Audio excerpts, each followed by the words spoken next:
Today's segment of Creating Music for Licensing is brought to you by HowToLicenseYourMusic.com.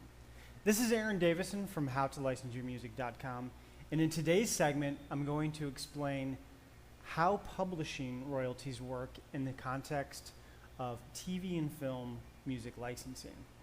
Whenever a song is aired in a television broadcast, the song, assuming it's properly registered with a performing rights organization, generates what's known as a performance royalty. The performance royalty consists of two halves. One half is called the writer's share, and the other half is called the publisher's share. If you haven't assigned your publishing rights to a separate publisher and the song is aired on television, you would receive both halves, or in other words, 100% of the performance royalty. If, on the other hand, your song was placed through a separate publisher to whom you have given your publishing rights, you would receive half of the total performance royalty, and your publisher would receive the other half, the publisher's share. It's important to point out that music publishers who work in the music licensing industry typically only keep publishing for songs within the context of TV, films, video games, advertising, etc. In other words, within the niches that they're pitching your songs to. Additionally, when you assign your publishing rights to a music publisher working in the licensing business, you're usually only assigning them the publishing rights as they apply to the specific master recording of the song that you are entering into a publishing agreement for.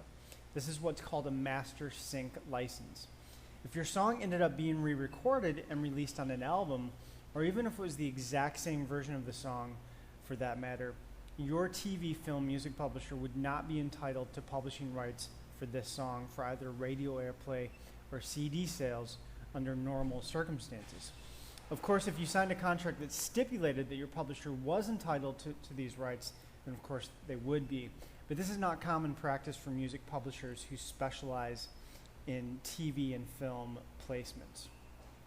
Hopefully this helps clear up the publishing issue a bit. For some reason, publishers seem to get a bad rap. I think this is probably related to horror stories that we've all heard about famous musicians entering into bad deals where they unknowingly signed away huge portions of their income. In my experience, though, I've actually had the most success working with publishers who already have the necessary relationships established within the industry. And at the end of the day, music publishers, just like you and I, want to get paid.